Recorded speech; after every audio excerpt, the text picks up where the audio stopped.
5เหรียญไปฮอด30เหรียญแต่บ่อยากถอนก็เสียเงินกลับไปให้ตลาด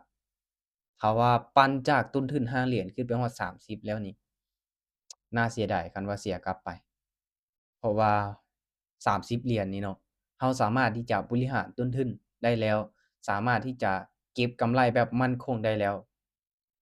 เดี๋ยวมื้อนี้ข้อยจะแนะนำเลยคันว่าทุกคนมีต้นทุน30เหรียญในการบริหารทุนแบบเป็นการแบบให้มันอยู่รอด แบบมีความเสี่ยงที่ต่ำที่สุด30เหรียญให้เก็บกำไรรอบละ3เหรียญรอบละ10%ของต้นทุนลองเบิ่งข้อยเชื่อว่าทุกคนก็เฮ็ดได้และเฮ็ดได้ง่ายอีกและในการบริหารต้นทุนเด้อ30นี่ให้คูณเงินได้4ไม้4ไม้นี่เฮ็ดได้แล้ว4ไม้เฮ็ดได้สำหรับออร์เดอร์ทำอิฐไป2เหรียญ2 4 8 16เห็นบ่เราวิน2ไม้เนาะเราไปไม้ละ2เหรียญเราได้กำไรแล้ว3.9ถ้าว่าไผที่เทรด Binary Option กระดานเทรดของ XR Trade กำไร 95% ตัวนี้แหละที่มันล่อตาล่อใจเสียเหลือเกินกำไรที่หลายกำไรที่สูงความเสี่ยงสูงหลายคนคิดว่าโอ้มันง่ายเบิ่งคือมันง่ายบัดสุดท้ายเทรดแล้วเสียเงินเทรดแล้วติดลบขาดทุนแต่แน่นอนเนาะมันก็มีหลายปัจจัยบ่เฉพาะแต่ว่าเรามีเทคนิคดีแล้วสิมีกำไรเราบริหารเงินดีแล้วสิมีกำไรเรามีต้นทุนหลายแล้วเราสิมีกำไรมันบ่แม่นอยู่ที่อารมณ์การตัดสินใจของเราในตอนนั้นบางเทื่อตลาดงามเป็นไปตามแบบเออเทรนด์งามเลยแต่ใจหัวคิดไปอย่างอื่นอีกอยากสวนเทรนด์เป็นเทรนด์งามอยากสวนเทรนด์เอาไปเอามาติดลบเนาะ โอเคตามที่เว้าทุกคนเนาะต้นทุน30เหรียญแล้วเนาะถ้าปั่นจาก5ขึ้นไปฮอด30ไม้แรก2เสีย2คูณไป4เสีย4คูณไป8เสีย8คูณไป16ไม้สุดท้ายเหลือเท่าไรเก็บไว้พอเอา4ไม้ถ้าว่าพลาดฮอด4ไม้ติดล่ะแสดงว่าเทคนิคของเจ้าบ่มีอัตราการชนะล่ะพักก่อนไปเฮ็ดอย่างอื่นก่อนเนาะตัวนี้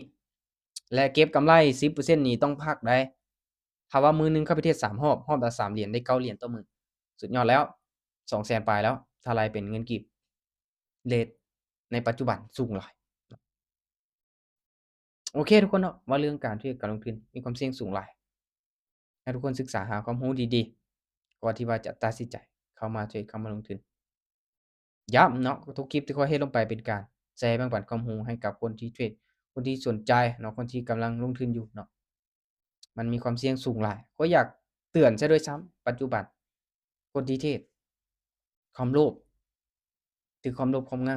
ำ หรือว่าเกิดความโลภจากการที่เห็นว่าคนอื่นได้กำไรหลายเนาะหลักพัน2,000เป็นหมื่นแต่ทุกคนคิดจะบ่ว่าเขาเจ้าสิบ่เสียการเทรดมันมีได้มีเสียปะปนกันไปขนาดข้อยเองที่เทรดแต่ก่อนเคยอยากได้กำไรหลายได้หลายแต่สุดท้ายก็กลับมาติดลบได้น้อยแต่ได้สม่ำเสมอแบบนี้คักกว่าแบบนี้มันได้สม่ำเสมอกว่าแบบนี้มันปลอดภัยกว่าข้อยก็เลยเฮ็ดแบบนั้นเนาะ ก็แน่นอนปัจจุบันนี้ข้อยก็ได้แนะนำได้แต่เตือนทุกคนไปก็หลายว่าอย่าโลภเนาะใจเย็นๆอยากได้กำไรเนาะโอเคว่าเรื่องการเทรดการลงทุนทุกคนเนาะอยู่ที่เราเป็นคนตัดสินใจเราศึกษาดีเรามีเงินเย็นเราจะเอามาเทรดเอามาลงทุนเด้อ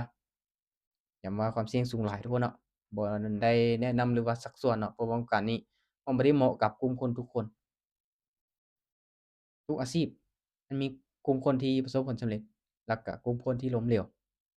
และคนที่ล้มเหลวมันมีหลายกว่าคนที่สำเร็จอีก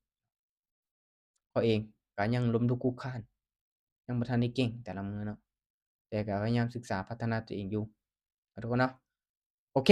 มีหยังก็คอมเมนต์มาเนาะอยากสงสัยตัวใดต้นทุนเท่าใดเก็บกำไรเท่าใดใช้เทคนิคใด